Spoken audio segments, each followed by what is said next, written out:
The universe does not care. This is the starting point. The cosmos is indifferent to human existence, to human suffering, to human joy. The stars burn without concern for what happens on this small planet. The galaxies spin without interest in human drama. Reality proceeds according to physical laws that have no awareness of consciousness, no investment in meaning, no preference for one outcome over another. This cosmic indifference is what modern philosophy calls nihilism, the recognition that the universe provides no inherent meaning, no cosmic purpose, no ultimate justification for existence. Everything that humans do, everything they build, everything they care about, all of it unfolds in a universe that does not notice and does not care. Most people find this realization devastating. If the universe does not care, if existence has no cosmic meaning, if nothing ultimately matters, then why continue? Why do anything? Why not despair at the meaninglessness of it all? But there is an ancient philosophical tradition that faced this same cosmic indifference and arrived at a different conclusion. The Stoics, living 2,000 years ago, understood that the universe was indifferent to human concerns. They recognized that cosmic meaning did not exist. They accepted that nothing humans did would matter in the vast scale of space and time. And yet they did not despair. They found peace. They lived well. They created a philosophy that addressed meaninglessness without collapsing into despair. Before exploring how Stoicism responds to nihilism, if you find value in these philosophical explorations, if these investigations into ancient wisdom help you think about modern problems, consider subscribing. The Stoics had no subscribe buttons. They wrote for themselves and their students, preserving wisdom that has survived 2 millennia. But if you would like more examinations of how ancient philosophy addresses contemporary concerns, the option exists. No cosmic reason to subscribe, no universal imperative. But if you prefer more explorations of philosophy and meaning, the button is there. The question is this: how does Stoicism address cosmic meaninglessness differently than modern existentialism and nihilism? How did ancient philosophers find peace in an indifferent universe, without the false comfort of invented meaning? How can someone live well while accepting that nothing ultimately matters?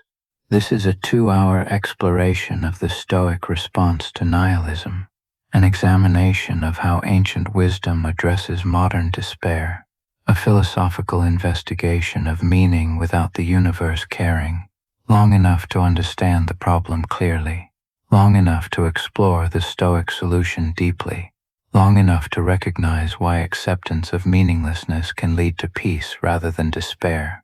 The modern problem is called nihilism, the belief that life has no inherent meaning, no cosmic purpose, no ultimate value. This philosophy emerged clearly in the 19th century, though humans have always sensed the possibility that existence might be meaningless. But modern nihilism crystallized this vague sense into explicit doctrine. The universe does not care. Nothing matters. All meaning is human invention without cosmic foundation. Nietzsche famously declared that God is dead, not literally dead, but dead as a viable source of meaning for modern people. Once humans understood that religious meaning was human construction rather than cosmic truth, the basis for universal meaning collapsed, and in that collapse nihilism emerged.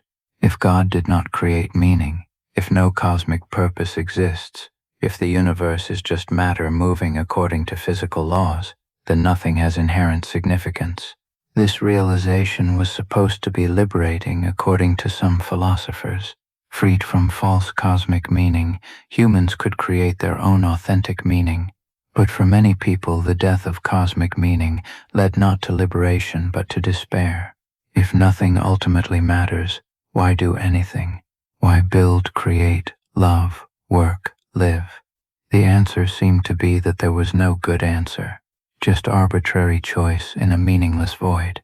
Existentialism attempted to address this problem. Philosophers like Sartre and Camus recognized cosmic meaninglessness, but insisted humans must create meaning anyway. Existence precedes essence. Humans are born without inherent purpose and must create purpose through their choices. This sounds empowering, but it places an enormous burden on the individual. They must constantly create meaning that they know is not real, sustain purpose they know is invented, maintain significance they understand is false. Camus captured this in his essay on Sisyphus, the Greek king condemned to push a boulder up a mountain eternally, only to watch it roll down again. Camus said we must imagine Sisyphus happy, must find meaning in meaningless labor, must rebel against absurdity by continuing despite it. This is the existentialist response to nihilism. Yes, it is all meaningless, but continue anyway. Create meaning through continuation. But there is a problem with the existentialist solution. It requires constant effort to maintain invented meaning. The person must perpetually convince themselves that their self-created purpose actually matters, even though they know it does not matter cosmically.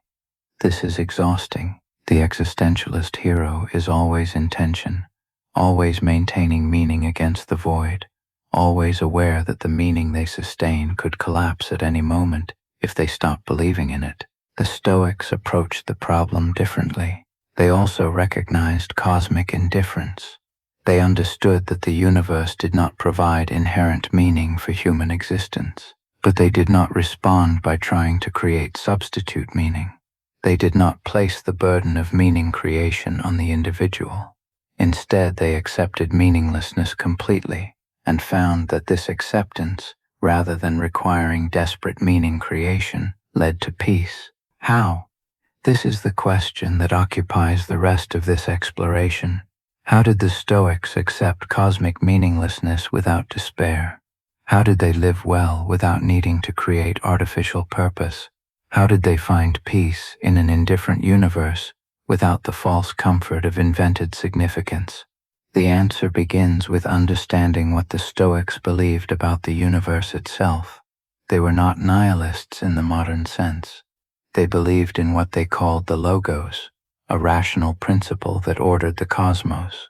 But this logos was not a caring God who provided meaning for human life.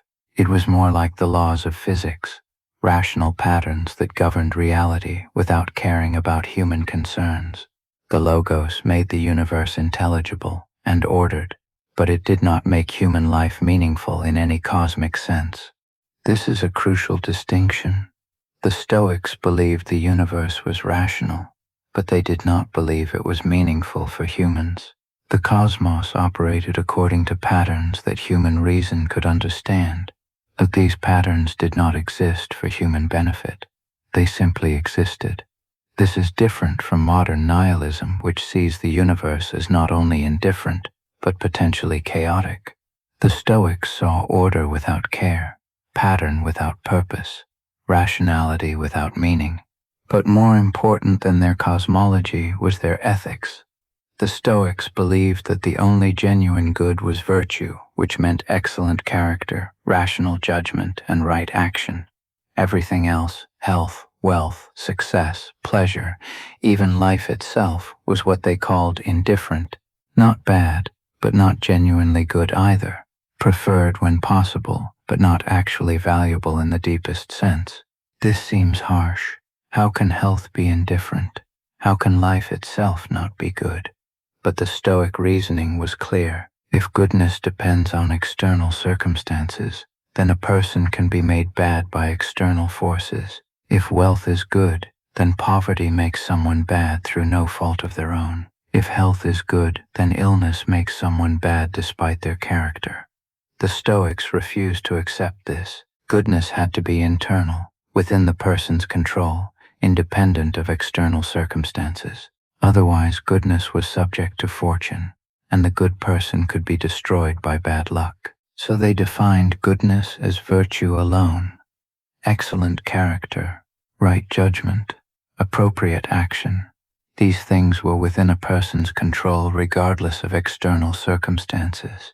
The enslaved person could be virtuous. The sick person could be virtuous. The poor person could be virtuous.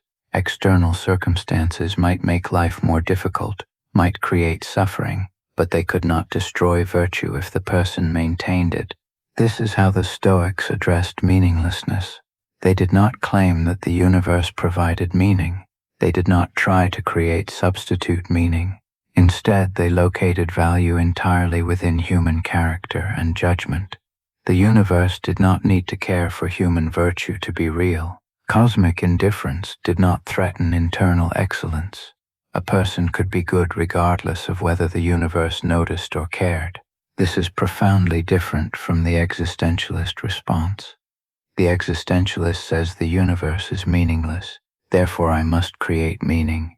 The Stoic says the universe is indifferent, but virtue is real regardless of universal indifference.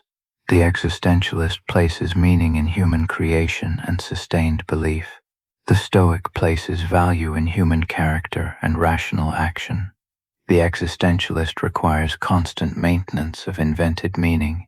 The Stoic requires cultivation of virtue, but not maintenance of belief that virtue matters cosmically.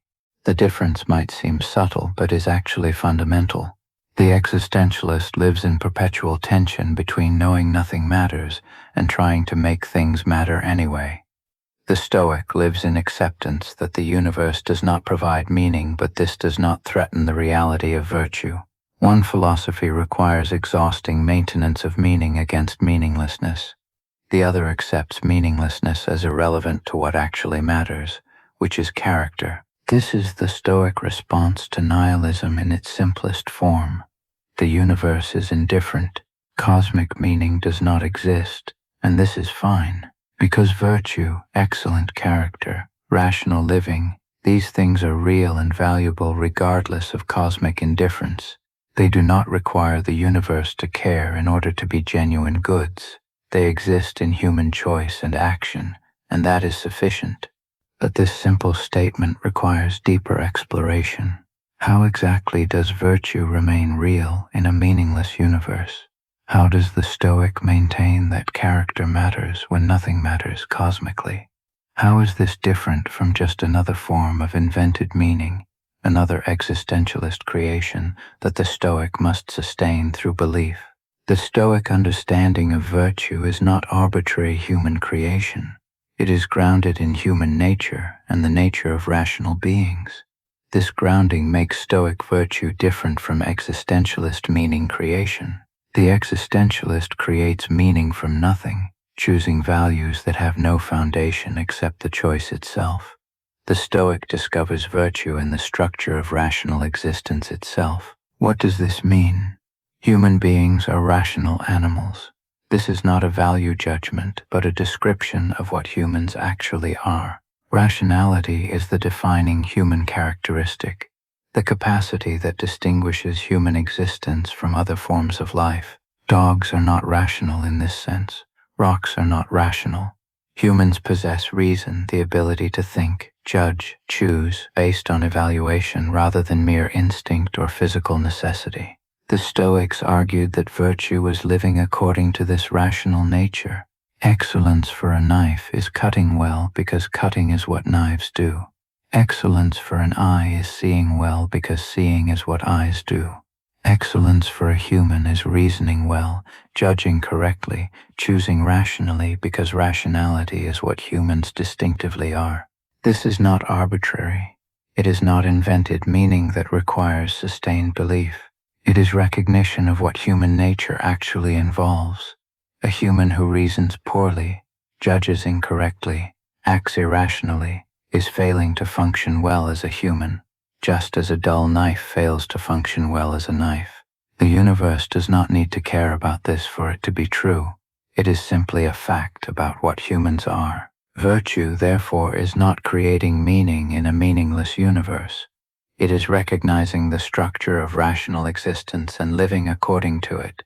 The Stoic does not need to convince themselves that virtue matters cosmically. They simply observe that rational beings have a specific nature, and excellence consists in fulfilling that nature well.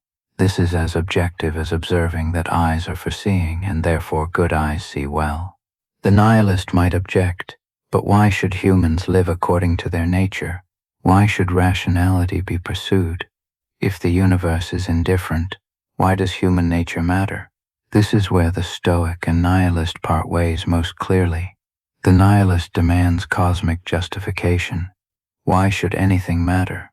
And finding no cosmic answer concludes nothing matters. The Stoic observes that humans are rational beings and asks what follows from this fact, not why this fact should matter cosmically.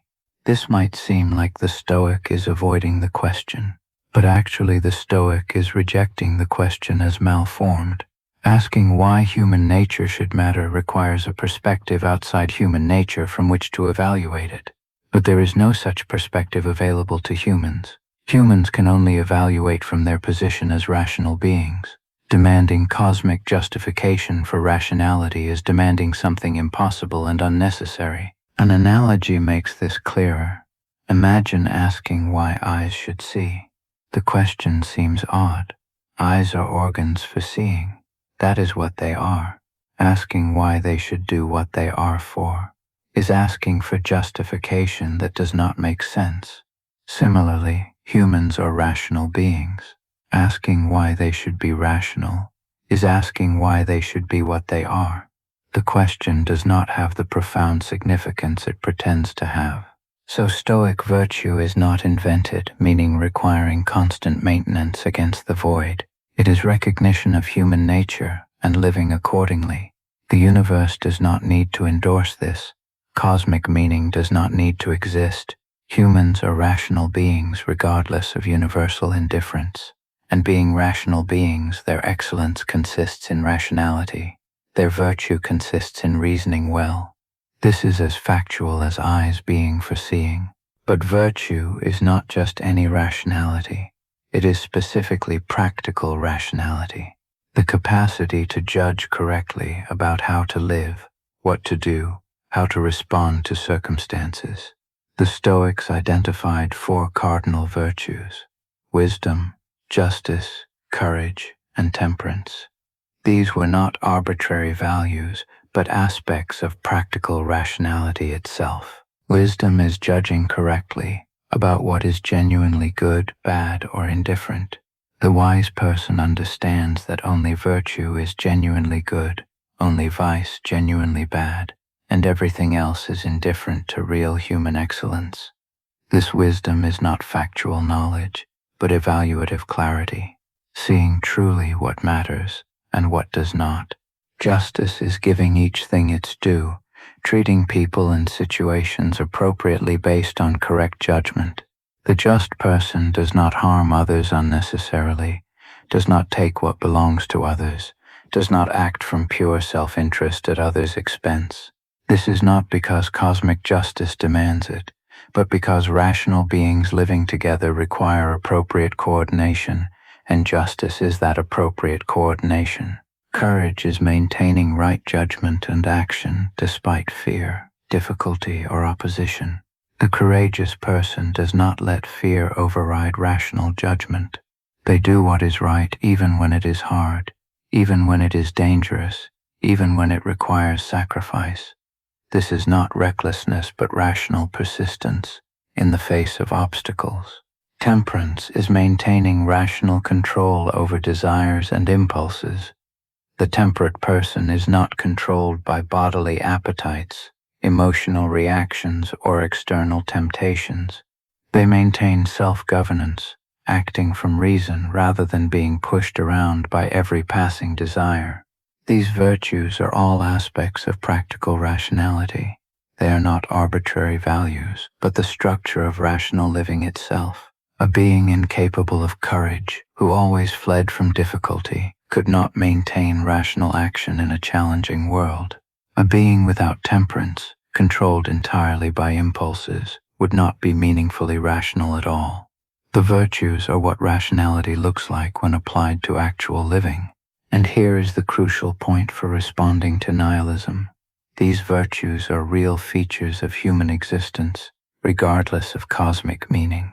The person who judges correctly lives differently than the person who judges incorrectly, and this difference is observable and significant. The person with courage acts differently than the coward, and this difference matters for how life goes. The universe does not need to validate these differences for them to be real. This is how Stoicism addresses meaninglessness without creating substitute meaning. It does not say humans must invent purpose in a purposeless universe. It says humans have a nature, rationality, and excellence consists in fulfilling that nature well, which is virtue. The universe's indifference is irrelevant. Virtue is not less real because the cosmos does not care. It is real because it is the structure of rational living itself. The existentialist must constantly maintain that their self-created meaning really matters to them, even though they know it does not matter cosmically. This is exhausting because it requires perpetual self-convincing. The Stoic does not need to convince themselves that virtue matters cosmically. They simply observe that they are rational beings, and virtue is rational excellence. This observation does not require the universe's agreement, but someone might object. If the universe is indifferent, why pursue virtue at all? Why not just do whatever you want?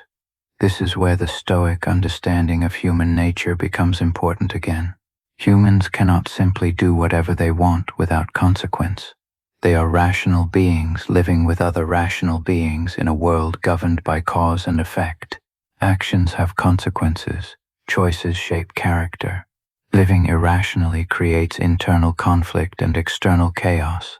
The person who acts unjustly harms others but also damages their own rational character. They become someone who cannot be trusted, including by themselves. They create enemies and disorder. Their life becomes more difficult, more chaotic, more conflicted. This is not cosmic punishment. It is natural consequence of irrational action in a world where rationality matters for functioning well. Similarly, the person who lacks courage cannot pursue goods that require facing difficulty. They are controlled by fear, which means they are not really in control of their own life. They become reactive rather than active, pushed around by circumstances rather than choosing rationally.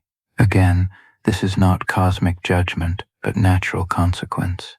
The person who reasons poorly lives poorly, not because the universe punishes them, but because poor reasoning leads to poor outcomes. This is how Stoic virtue remains compelling, even in a meaningless universe. It is not that virtue creates cosmic meaning.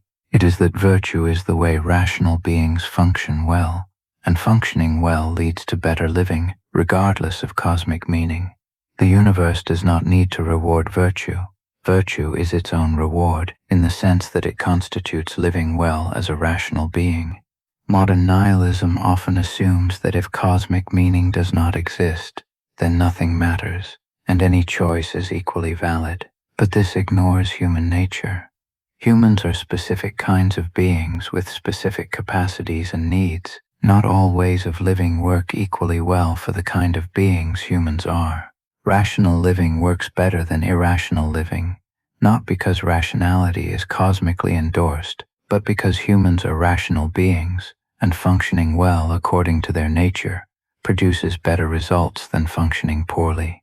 The Stoic response to nihilism, then, is acceptance of cosmic indifference, combined with recognition that human excellence is real regardless of cosmic indifference.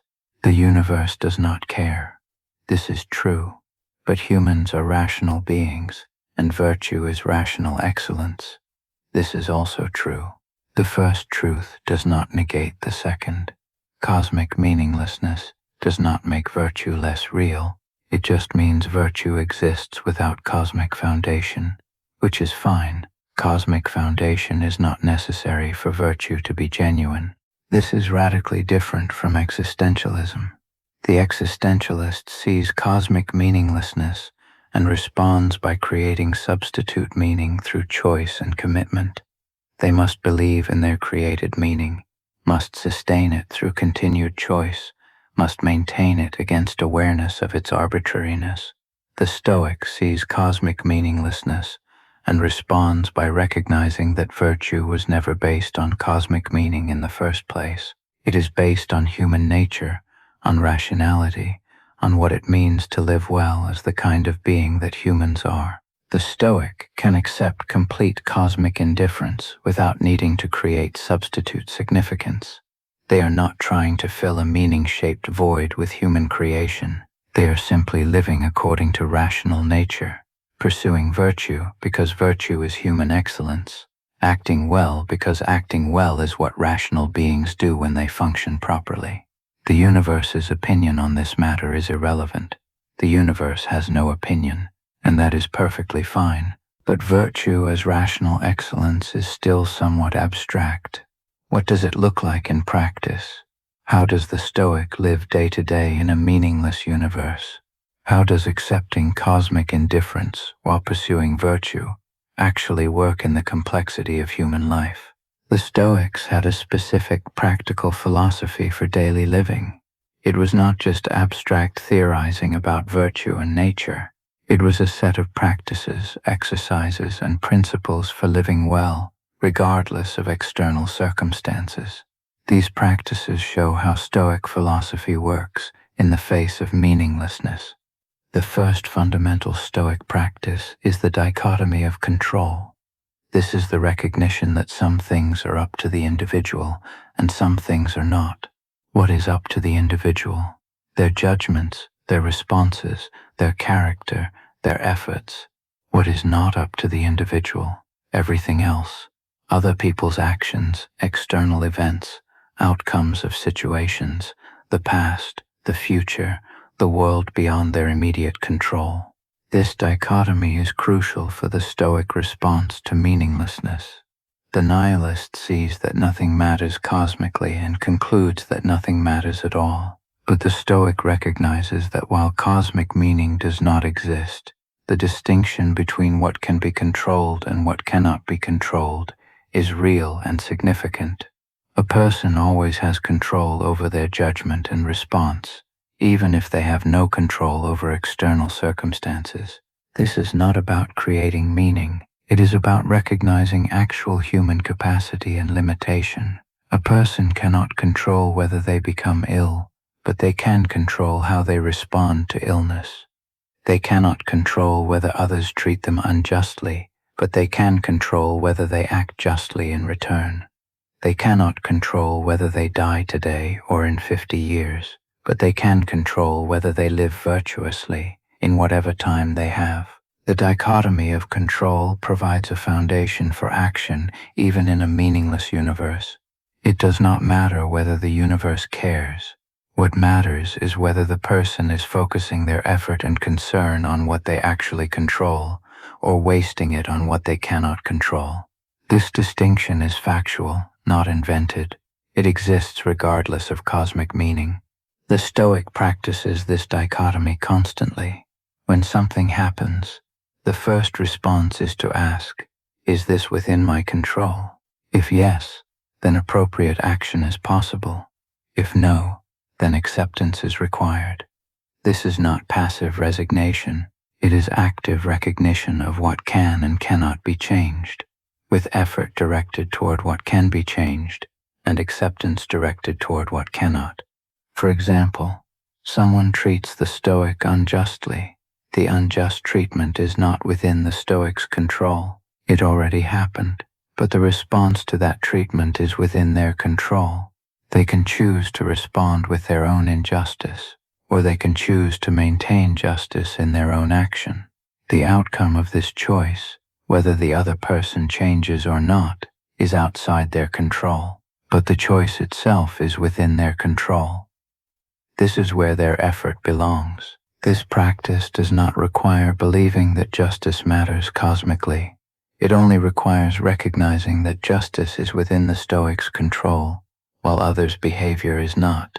The Stoic chooses justice because justice is virtue, and virtue is within their power, regardless of whether anyone else acknowledges it or rewards it.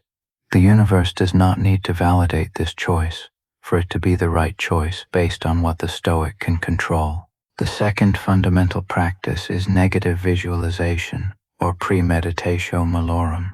This is the practice of regularly imagining loss before it occurs. The Stoic imagines losing possessions, losing health, losing loved ones, losing life itself. not to create anxiety, but to prepare for inevitable loss and to appreciate what exists while it exists. This practice directly addresses nihilistic despair. The nihilist recognizes that everything is temporary and concludes that nothing is worth caring about. But the Stoic recognizes that everything is temporary and concludes that things are worth appreciating precisely because they are temporary.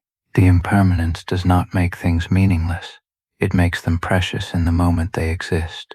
Negative visualization also prevents the shock of loss. The Stoic who regularly imagines losing their health is better prepared when illness comes, not because they wanted illness, but because they recognized it as possible and prepared their judgment to respond virtuously regardless. The loss is no less painful, but it is less devastating to rational composure. The Stoic knew this could happen and prepared to maintain virtue regardless. Again, this practice does not create meaning in a meaningless universe. It simply prepares the Stoic to maintain virtue despite loss. The universe does not care whether the Stoic loses everything. The Stoic already knows this, but virtue can be maintained regardless of loss, and preparing for loss through negative visualization makes this maintenance easier. The third practice is the view from above. This is imaginatively seeing one's life and concerns from cosmic perspective. From the height of the stars, human concerns appear very small. From the perspective of vast time, human dramas are brief flickers. From the scale of the universe, human significance is negligible. This might seem like it would increase nihilistic despair. Recognizing how small and brief human existence is should make it seem worthless. But for the Stoic, the view from above has the opposite effect. It provides relief from taking concerns too seriously.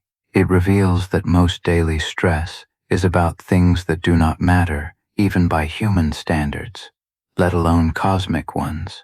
The Stoic sees their life from cosmic perspective and recognizes this is a brief existence on a small planet in a vast universe. And this recognition is not depressing, but liberating. It means that failures are not cosmically significant. Successes are not either.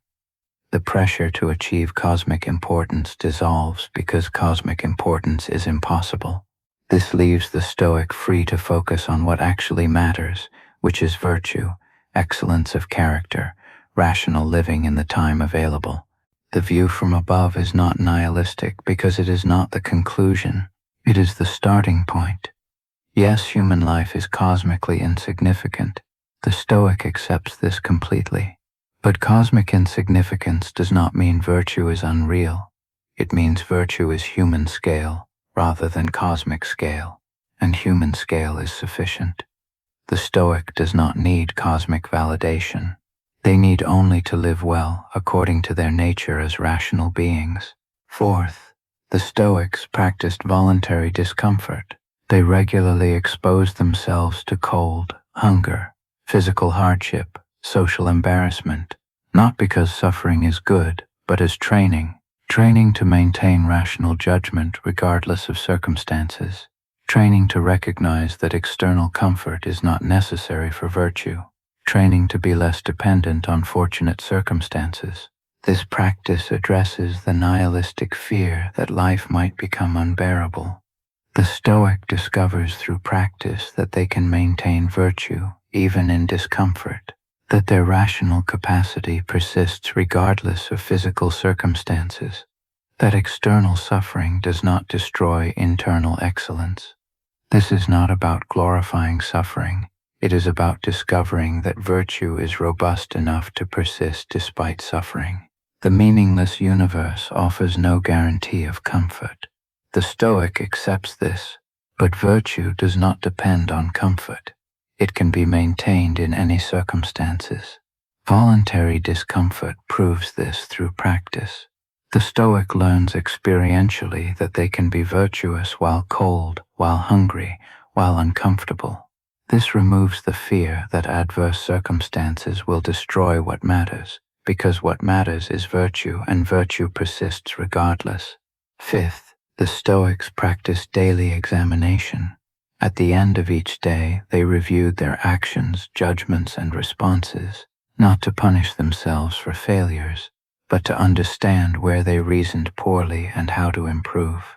This daily practice kept virtue central. It made rational excellence the focus of attention rather than external results or cosmic meaning. The examination asked, did I act justly today? Did I respond with courage to difficulty? Did I maintain temperance over my desires? Did I judge wisely about what matters? These questions do not require cosmic meaning to be significant.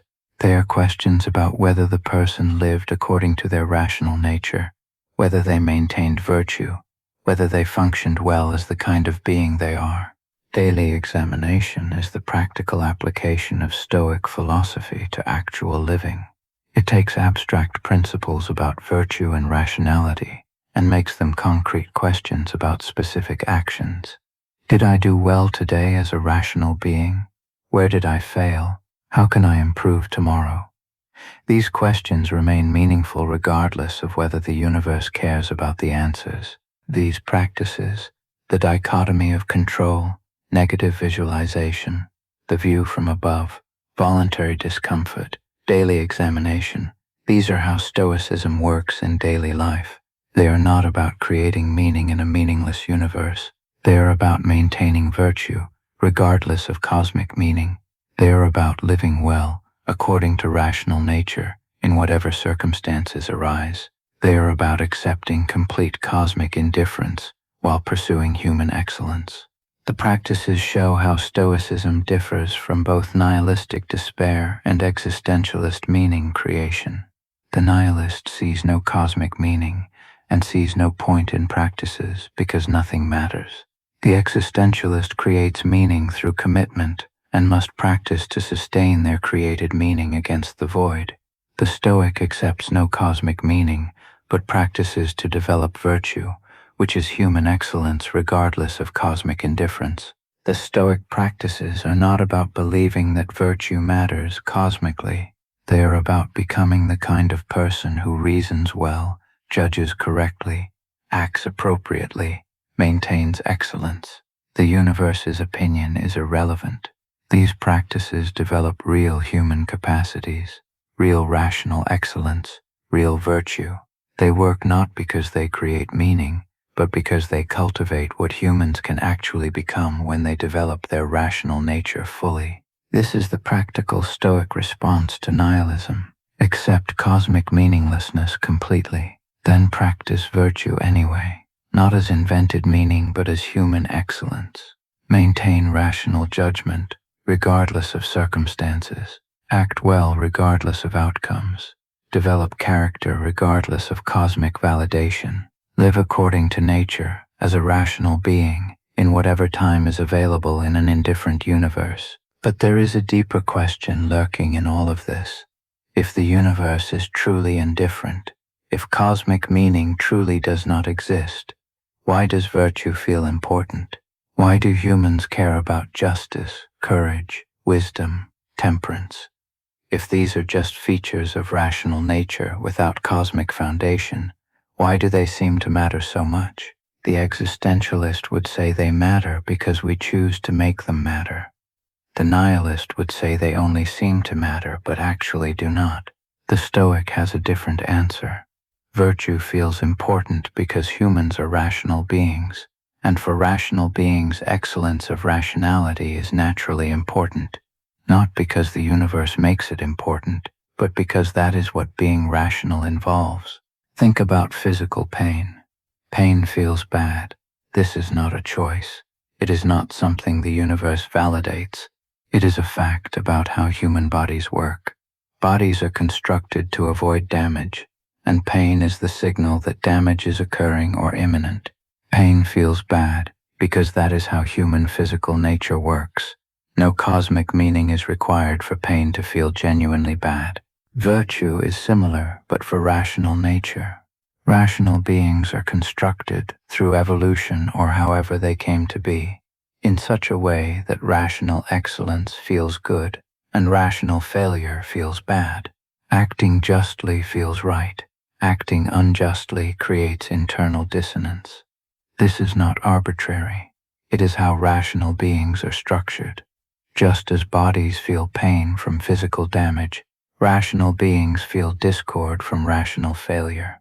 This is not about cosmic meaning. This is about the structure of rational consciousness itself. A rational being who acts irrationally creates conflict within their own rational nature. They are working against themselves. This feels bad for the same reason that cutting oneself feels bad. It is damage, not to the body, but to rational functioning. The Stoics understood this. They recognized that virtue was according to nature, not because nature is mystically good, but because rational beings naturally function best when they are virtuous. A rational being trying to live irrationally is like a fish trying to breathe air. It does not work well. The fish suffocates. The rational being suffers internal conflict, disorder, chaos. This is why virtue matters even in a meaningless universe. It is not that the universe endorses virtue. It is that rational beings are structured in such a way that virtue is their proper functioning and vice is their malfunction. This is as factual as saying eyes are for seeing or hearts are for pumping blood. Rational beings are for reasoning, and reasoning well is virtue. The nihilist error is assuming that if cosmic meaning does not exist, then nothing can matter. But this ignores the structure of the beings asking the question. Humans are not abstract philosophical observers. They are rational animals with specific natures. And for beings with their specific nature, certain things naturally matter, whether the universe cares or not. Pain matters to embodied beings, whether the universe validates pain. Hunger matters to biological beings, whether the cosmos endorses eating. And virtue matters to rational beings, whether the universe provides meaning. These are facts about the kinds of beings humans are, not facts requiring cosmic justification. The existentialist error is different.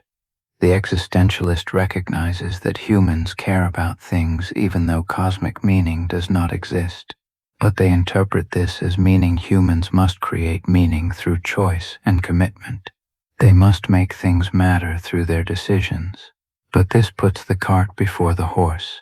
Humans do not make virtue matter by choosing it. Virtue matters because humans are rational beings, and then humans can choose whether to pursue what matters or not. The difference is subtle but crucial. The existentialist says, nothing matters, therefore I must create meaning by choosing what matters to me. The Stoic says, the universe provides no meaning, but I am a rational being, and virtue naturally matters to rational beings.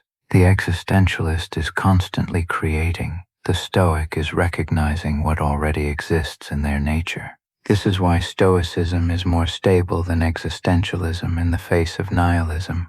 The existentialist must constantly maintain their created meaning, must keep choosing to commit to what they know does not matter cosmically.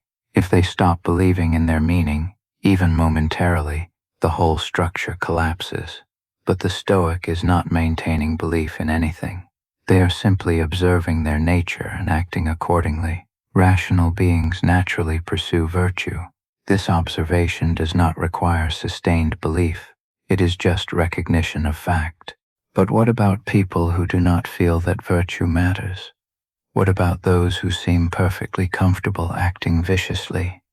Does this disprove the Stoic claim that virtue is natural to rational beings? The Stoics would say such people are either not fully rational, not recognizing their own nature correctly, or are experiencing internal conflict they ignore or suppress. Just as someone can ignore pain signals from their body by becoming numb or distracted, someone can ignore the discord of vice by rationalizing it, distracting from it, or simply not reflecting on it carefully. The person who acts unjustly but feels no discord might not be reflecting carefully on their actions and their character. They might be so focused on external results that they miss internal consequences. They might be so habituated to injustice that they no longer notice the conflict it creates.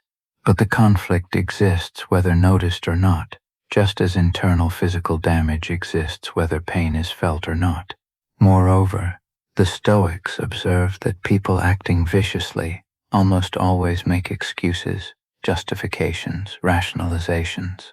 The unjust person rarely says they are acting unjustly. They say they are getting what they deserve, or that others deserve punishment, or that circumstances justify their action. This constant rationalization reveals that even the vicious person recognizes at some level that justice matters. They cannot comfortably embrace injustice openly. They must rationalize it as actually just in some twisted way. This suggests that virtue does matter to rational beings naturally. Even those who act viciously recognize this enough to rationalize their vice as virtue. They cannot simply embrace vice openly and comfortably. Something in rational nature resists this.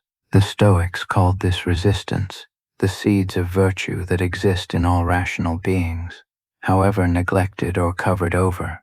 So virtue feels important, not because the universe makes it important, or because individuals create its importance, but because rational beings are naturally oriented toward rational excellence. This is not mystical, it is observational. Rational beings function better when virtuous, feel discord when vicious, naturally pursue excellence in rationality. The universe does not need to validate this for it to be true. It is simply a fact about the kind of beings humans are. This is how Stoicism addresses the feeling that virtue matters even in a meaningless universe. The Stoic does not claim virtue matters cosmically. They claim it matters to rational beings because they are rational beings. The universe's indifference is irrelevant. Virtue is not less real because the cosmos does not care. It is real as a feature of rational nature itself. This explains why humans across cultures and times have recognized similar virtues: justice, courage, wisdom, temperance. These appear in every developed human culture, not because the universe implanted them, but because rational beings living together naturally develop these excellences. They are what rationality looks like when applied to communal living. Different cultures express them differently, but the basic virtues recur because they are rooted in rational nature itself. The nihilist sees this and says, these are just human inventions, cultural constructs, evolutionary accidents. But the Stoic would respond, yes, they arise from human nature and evolution, but that does not make them less real. Human nature is real. Evolutionary development is real, and the virtues that emerge from rational nature developed through evolution are therefore real features of what humans are, not arbitrary inventions. Cosmic meaning is not required for virtue to be genuine. Virtue is genuine as an aspect of rational living itself. It feels important because for rational beings it is important. The universe does not need to agree. Human rational nature is sufficient foundation, and this nature exists whether the universe cares about it or not. The Stoic acceptance of cosmic indifference extends beyond human life to death itself. Death is not a tragedy in Stoicism. It is simply a natural event. The rational being dies just as everything temporary ends. The universe is not hostile in causing death. It is simply indifferent. Death is not punishment or injustice. It is just how temporary existence works. This is very different from religious approaches to death, which claim death is conquered by afterlife or resurrection. The Stoics offered no such comfort. Death is final cessation. The rational being ends. Consciousness dissolves. The person becomes dust and then nothing. This might seem like nihilistic despair, but the Stoics found peace in it. How?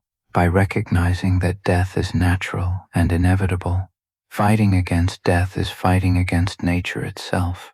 It is irrational resistance to what cannot be changed.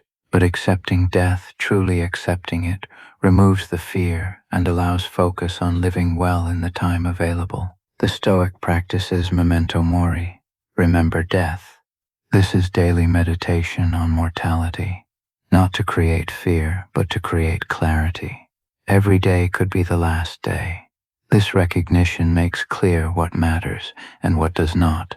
The person who remembers they will die does not waste time on trivialities. They focus on virtue, on living well, on rational excellence, because that is what remains valuable even in the face of certain death. Death also equalizes everyone. The emperor and the slave both die. The wealthy and the poor both cease. The famous and the forgotten both become nothing. External differences that seem so important in life become irrelevant in death. This reveals these differences as less significant than they appear. What cannot be taken by death is virtue. The person who lived well, who maintained character, who acted rationally, dies with that excellence. It does not persist after death, but it was real while alive. The nihilist might say, if death ends everything, then living well is pointless.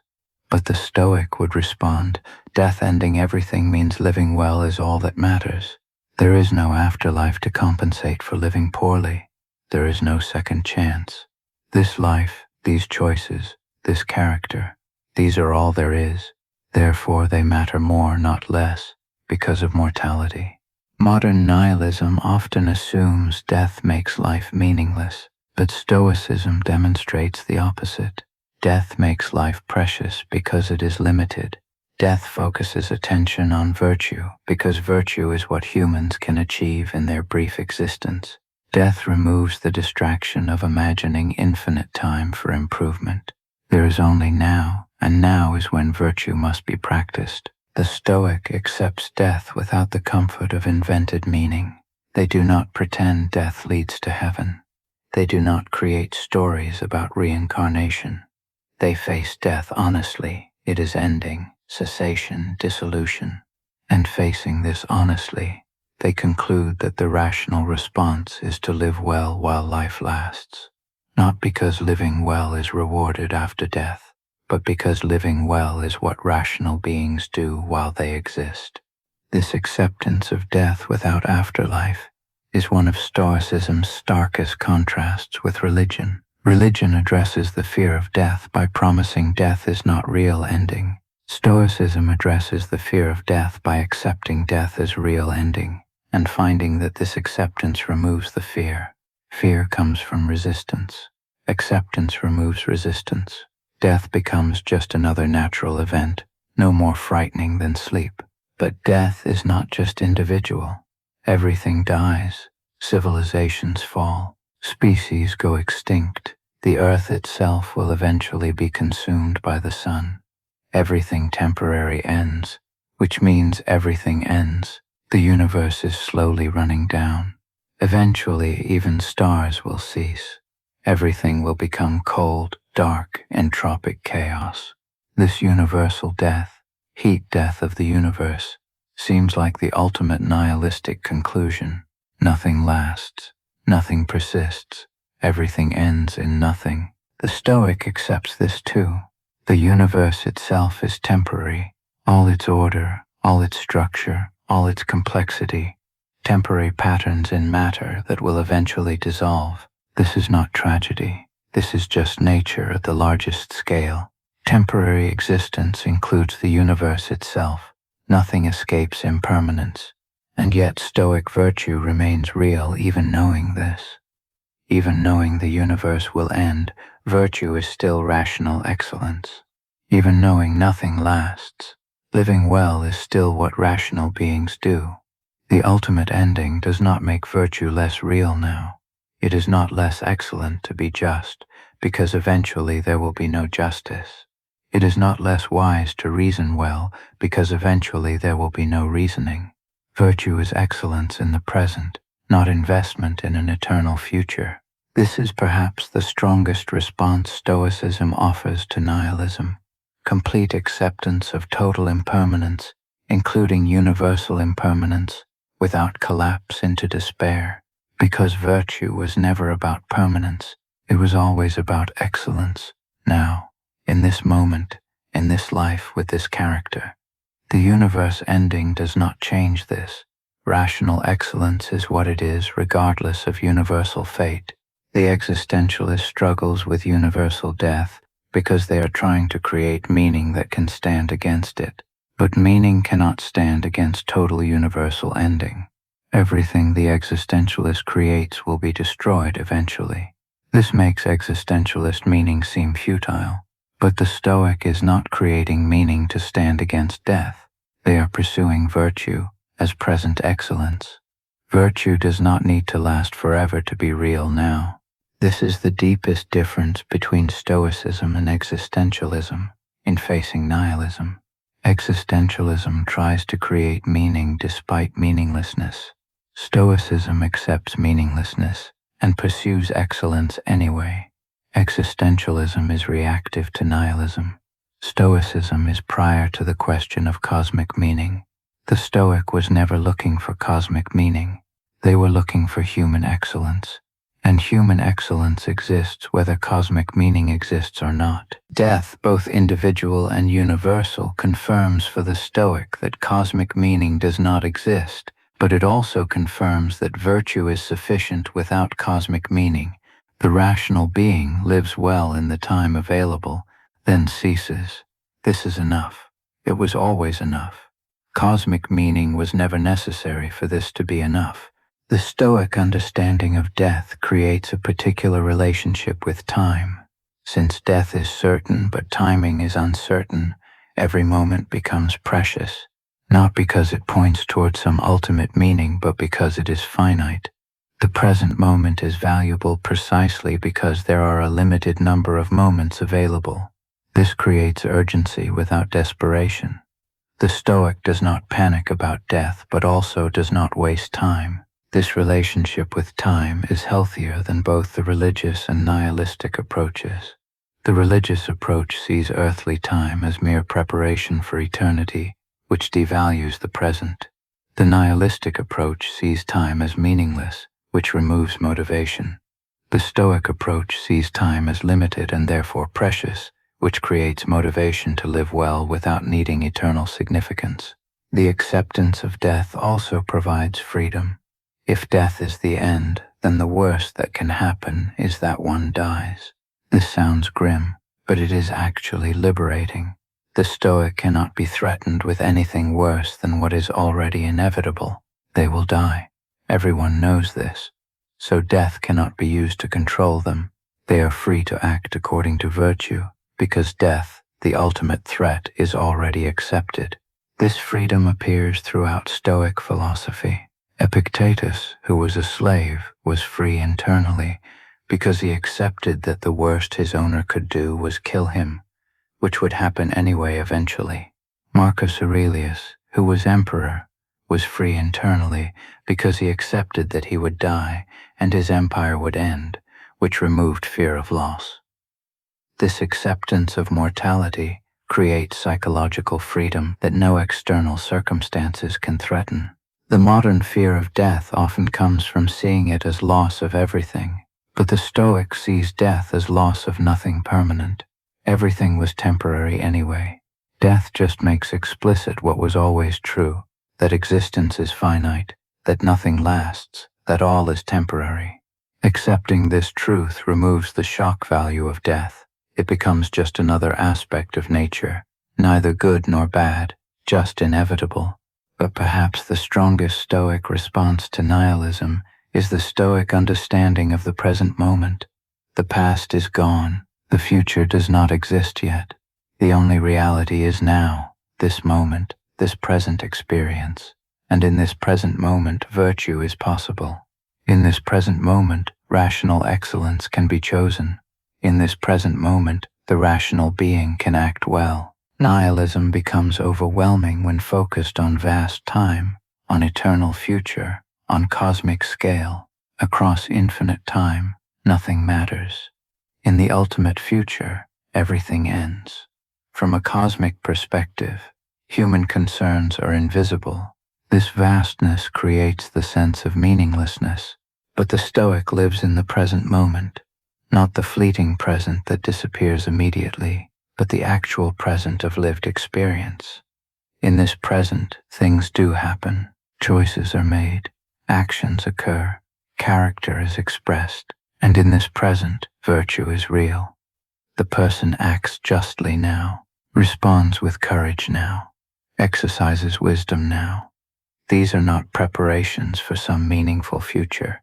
They are present excellence. The present moment is sufficient for virtue. The past cannot be changed, so it does not matter for virtue now. The future cannot be controlled, so it does not matter for virtue now. What matters is now, what is chosen now, what is done now, what character is expressed now.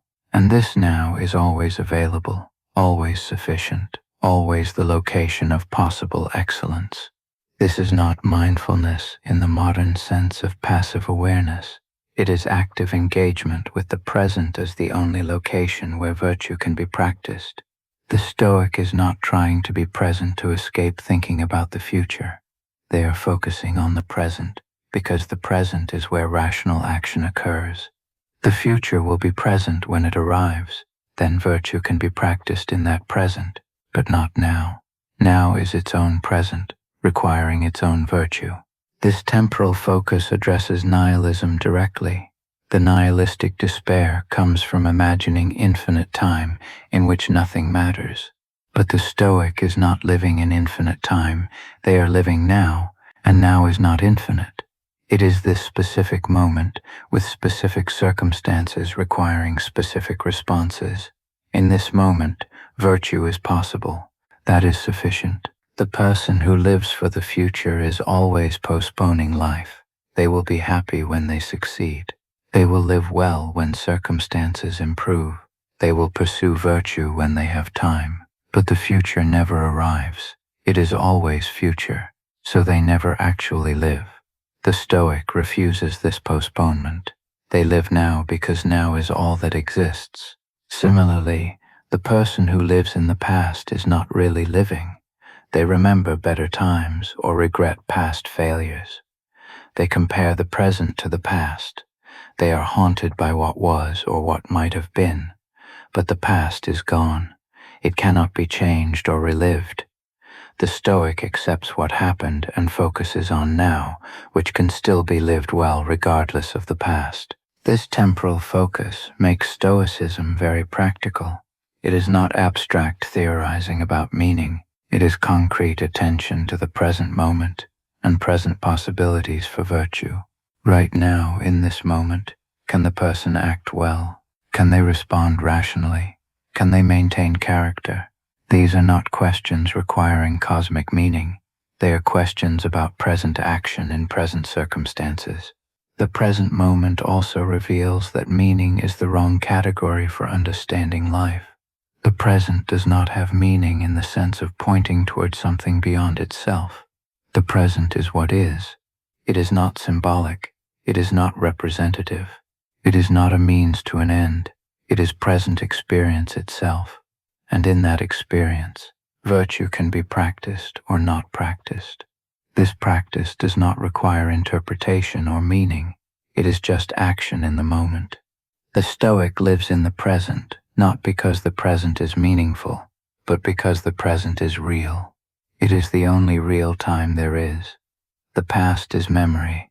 The future is imagination. The present is actual. And in actual present time, virtue is actual possible action. This is enough. The universe does not need to make the present meaningful. The present is sufficient as the location of life and virtue. This is why Stoics could face death with equanimity.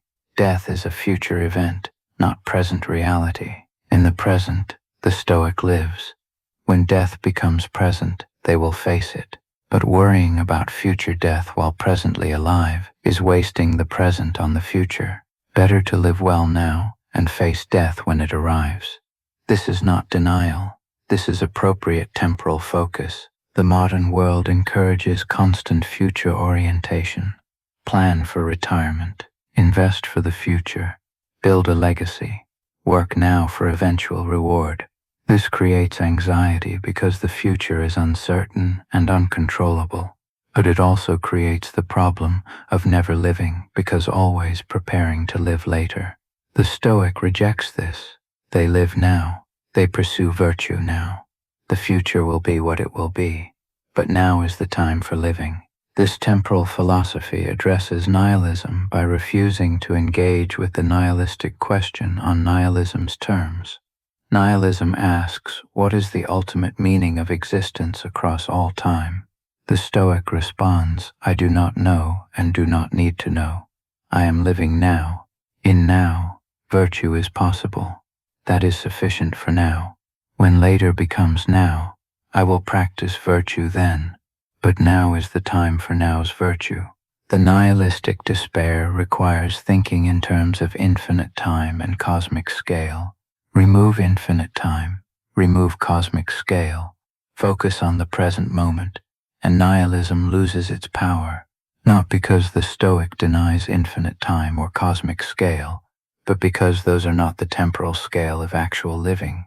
Actual living happens in present moments, and in present moments, virtue is real, achievable, sufficient. This might seem like the Stoic is avoiding the big questions, but actually the Stoic is recognizing that the big questions are not the relevant questions for living. The relevant question is, how should I act now? And this question has an answer. Virtuously, rationally, according to nature. The big question of cosmic meaning does not have an answer, but it also does not need an answer for living well now. The present moment is where Stoicism and nihilism most dramatically diverge. Nihilism is a totalizing philosophy that makes claims about all existence at all times. Nothing matters. Everything is meaningless. All is void. These claims about totality create despair because they seem to eliminate all possibility of significance. But the Stoic refuses totalizing claims. They focus on the particular moment, particular action, particular choice, and in the particular, virtue is possible. The particular does not require cosmic validation. Marcus Aurelius expressed this temporal focus repeatedly in his meditations. He reminded himself that the present moment is all he has, that the past is gone and cannot be changed, that the future is uncertain and cannot be controlled. Therefore, all effort should focus on the present, on acting well now, on maintaining virtue in this moment. This focus prevented both the regret that comes from dwelling on the past and the anxiety that comes from worrying about the future. The present moment is also where human connection happens. Relationships are not abstract, eternal bonds. They are series of present moments of interaction. The Stoic values these moments for what they are, not for what they point toward. The conversation with a friend is valuable now, in the present, not because it creates eternal friendship, but because present connection is real and valuable. This makes the Stoic appreciation of relationships different from both romantic idealization and nihilistic dismissal. The romantic idealizes relationships as eternal bonds that transcend time. The nihilist dismisses relationships as meaningless because they end. The Stoic values relationships in the present moments they exist, appreciating them fully while they last, accepting that they will end, finding this combination natural and appropriate. The focus on the present moment also addresses the nihilistic sense of futility. The nihilist sees that nothing lasts and concludes nothing matters. But the Stoic sees that nothing lasts and concludes that the present is all that exists. Therefore, the present is where mattering happens. It does not matter whether present virtue creates lasting impact. What matters is that virtue is excellent action in the present. The impact does not determine the excellence. The excellence is intrinsic to the action itself, in the moment it occurs. Finally, there is the Stoic concept of oikeiosis, which is often translated as appropriation or affiliation. This is the process by which rational beings extend their concern from themselves to others, from family to community to all humanity to the cosmos itself. This concept shows how Stoicism addresses social connection and compassion in a meaningless universe. The nihilist might ask, if nothing matters, why care about others? If the universe is indifferent, why not be indifferent to other people's suffering? If cosmic meaning does not exist, why extend concern beyond oneself? The existentialist answers by saying, we must create meaning through commitment to others. But the Stoic has a different response based on oikeiosis. Oikeiosis begins with self-preservation. Every being naturally cares for itself. This is not selfish in a moral sense. It is just a fact about how living things work. They preserve themselves. They care about their own continued existence. This is natural and appropriate. The Stoic does not condemn self-concern. It is the foundation of all concern. But rational beings, according to the Stoics, naturally extend this concern beyond themselves. Parents care about children. This is not mysterious cosmic meaning. It is biological and rational extension of care. The child is an extension of the parent. The parent's concern extends to include the child. This is a natural process, not a moral achievement. From family, concern extends to community. People living together develop mutual concern. They cooperate. They help each other. They form bonds. This is not because cosmic meaning demands it. It is because rational beings living together function better with cooperation than with pure self-interest. Oikeiosis is the natural development of rationality in social context. The Stoic sage extends concern even further, to all humanity. All humans are rational beings. All participate in the logos, the rational order of the universe. Therefore, all humans are, in a sense, kin. They are fellow rational beings in a cosmos governed by reason. This creates natural fellowship, natural concern, natural compassion. The Stoic does not help others because the universe demands it or because helping others creates cosmic meaning. They help others because other rational beings are naturally objects of concern for rational beings. This is what rational social existence involves, not moral obligation imposed from outside, but natural development of rationality in a communal context. This is very different from existentialist ethics. The existentialist must choose to care about others, must create meaning through commitment to other people. But this choice is always somewhat arbitrary. Why care about others rather than only oneself? The existentialist answer is that caring about others is a meaningful choice, but this meaning is self-created. It could be otherwise. The Stoic does not choose to care about others in this existentialist sense. They recognize that rational beings naturally extend concern through oikeiosis. This is not an arbitrary choice, but a natural development. Just as eyes naturally see without choosing to value vision, rational beings naturally care about other rational beings without choosing to value them. This is what rationality in social context naturally does. But someone might object. Many people do not care about all humanity. Many people are selfish, cruel, indifferent to suffering. Does this disprove oikeiosis? The Stoic would say no. These people have failed to develop their rational nature fully. They have arrested oikeiosis at an early stage.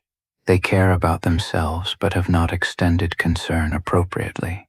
This is rational failure, not proof that oikeiosis is false. Just as someone might have poor vision without this disproving that eyes are for seeing, someone might have poorly developed oikeiosis without this disproving that rational beings naturally extend concern. The person with limited oikeiosis is not functioning well as a rational being.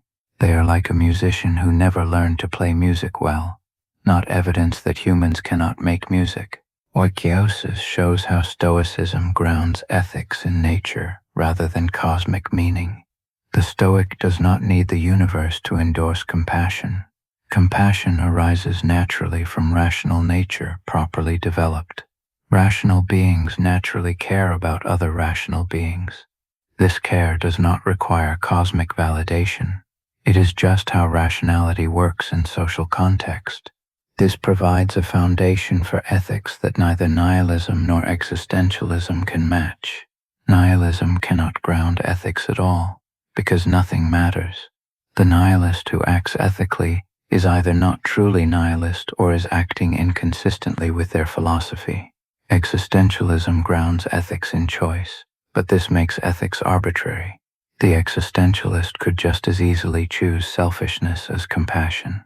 There is no natural foundation for preferring one over the other, but Stoicism grounds ethics in rational nature itself. Oikeiosis is the natural development of rationality. The fully rational being naturally extends concern to all rational beings. This is not arbitrary choice or cosmic obligation. It is what rationality becomes when fully developed. The ethical Stoic is not creating meaning or following cosmic rules. They are functioning well as a rational being in a social world. The universe's indifference is irrelevant to this. The cosmos does not care whether humans care about each other, but humans are rational beings living together, and oikaios is the natural development of that situation. Cosmic indifference does not make human connection less real. It just means human connection is human scale rather than cosmic scale, and human scale is sufficient for human living. Oikaiosis also explains why injustice feels wrong.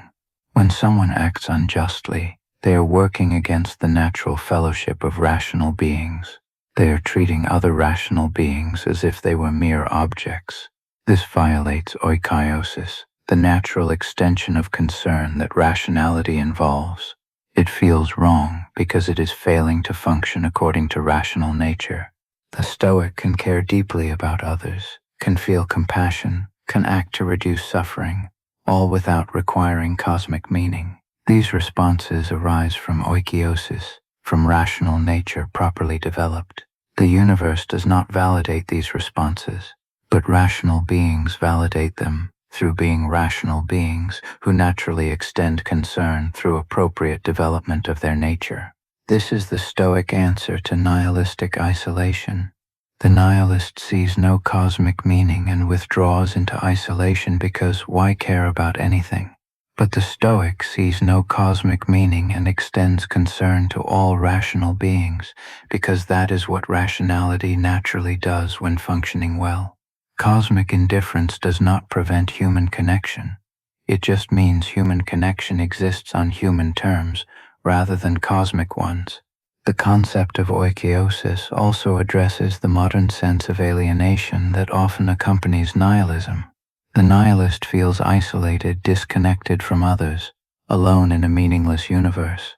But the Stoic recognizes that isolation is not the natural state of rational beings. Rational beings are social by nature. They develop in communities. They think through language, which is social. They form bonds naturally, not artificially. This social nature is not about cosmic connection or spiritual oneness.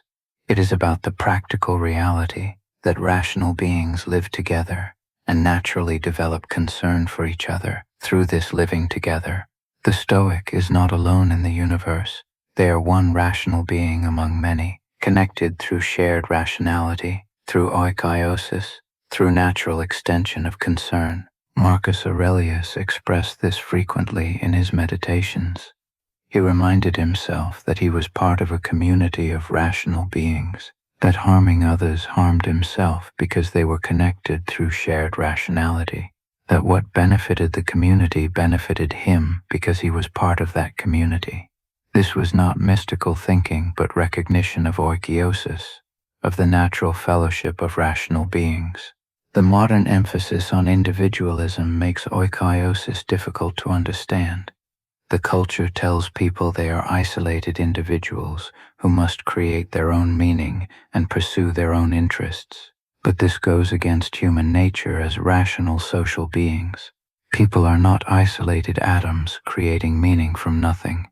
They are social beings whose rationality develops in community and naturally extends concern through that community. Stoicism corrects this false individualism without requiring cosmic connection or religious community. The Stoic is part of a natural community of rational beings. This is not chosen or created. It is recognized. It is the actual situation of human existence. and recognizing it allows the Stoic to care about others, to act ethically, to extend compassion, all without needing cosmic meaning to justify these actions. The nihilist rejection of meaning often leads to rejection of community and ethics. If nothing matters, why care about social bonds or moral behavior? But Stoicism shows this is a false inference. Cosmic meaning does not exist, and yet human beings are social rational creatures who naturally extend concern through oikeiosis. The absence of cosmic meaning does not eliminate natural human fellowship. It just means fellowship exists on natural grounds rather than cosmic ones. The Stoic response to nihilism, then, is multifaceted but coherent. It begins with complete acceptance of cosmic indifference. The universe does not care. Cosmic meaning does not exist. Nothing humans do matters at a universal scale. This is acknowledged fully without denial or comfort stories. But from this starting point, the Stoic does not conclude that nothing matters at all. Instead, they recognize that virtue is real, regardless of cosmic meaning. Virtue is rational excellence, functioning well as a rational being, living according to nature. This is not invented meaning requiring sustained belief. This is recognition of what rational beings actually are and what excellence looks like for beings of this kind. The Stoic practices the dichotomy of control, focusing effort on what can be controlled and accepting what cannot. They practice negative visualization, preparing for loss and appreciating what exists while it exists. They take the view from above, recognizing cosmic insignificance without losing sight of human-scale significance. They practice voluntary discomfort, learning that virtue persists regardless of external circumstances. They conduct daily examination, focusing attention on character and rational excellence. The Stoic accepts death, both individual and universal, as natural and final. This acceptance removes fear and focuses attention on living well now. The Stoic lives in the present moment, where virtue is actually practiced, rather than in imagined futures or remembered pasts. The Stoic extends concern through oikeiosis, caring about other rational beings, because that is what rationality naturally does, not because cosmic meaning demands it. Throughout all of this, the Stoic maintains that virtue is sufficient. External circumstances do not determine virtue. Cosmic indifference does not threaten virtue. Universal death does not make virtue less real. Virtue is rational excellence, and rational excellence is what it is regardless of the universe's opinion. The universe has no opinion, and that is fine. Opinion is not needed. Nature is sufficient foundation. This is how Stoicism addresses nihilism differently than existentialism. Existentialism sees meaninglessness and tries to create substitute meaning through choice and commitment. The existentialist burden is constant maintenance of created meaning against awareness of its arbitrariness. But Stoicism sees meaninglessness and recognizes that meaning was never the relevant category. Excellence is relevant. Virtue is relevant. Rational functioning is relevant, and these do not require cosmic meaning to be real. The Stoic sleeps well in a meaningless universe, not because they have created meaning to comfort themselves, not because they deny the universe's indifference, but because they accept indifference completely and recognize that virtue is real regardless of indifference. They do not need the universe to care about their choices. They are rational beings making rational choices. This is sufficient. The peace of Stoic acceptance is different from religious peace. Religious peace comes from believing the universe actually cares, that cosmic meaning exists, that death is not a real ending. But this peace depends on beliefs that require faith without evidence. If the beliefs are questioned, the peace collapses. Stoic peace does not depend on beliefs about cosmic meaning. It depends only on recognition of human nature and commitment to virtue. This is more stable because it does not require believing what cannot be known. The peace of Stoic acceptance is also different from existentialist determination. The existentialist maintains meaning through constant recommitment to chosen values. This requires effort and vigilance.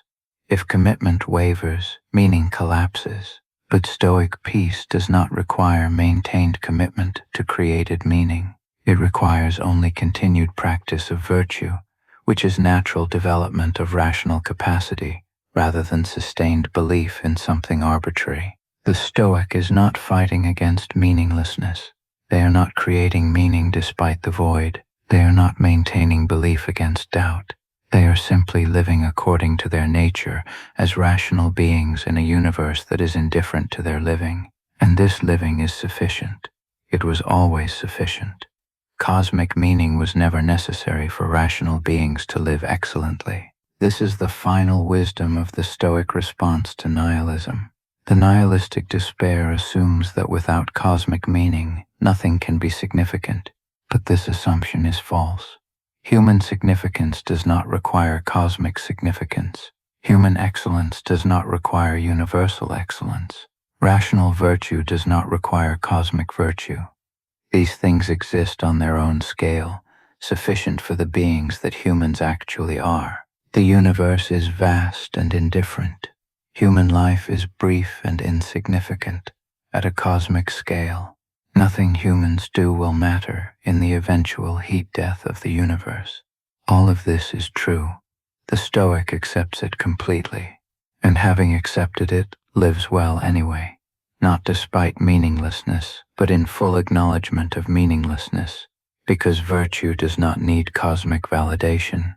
It needs only rational beings, choosing to live excellently in whatever time they have, in whatever circumstances they face.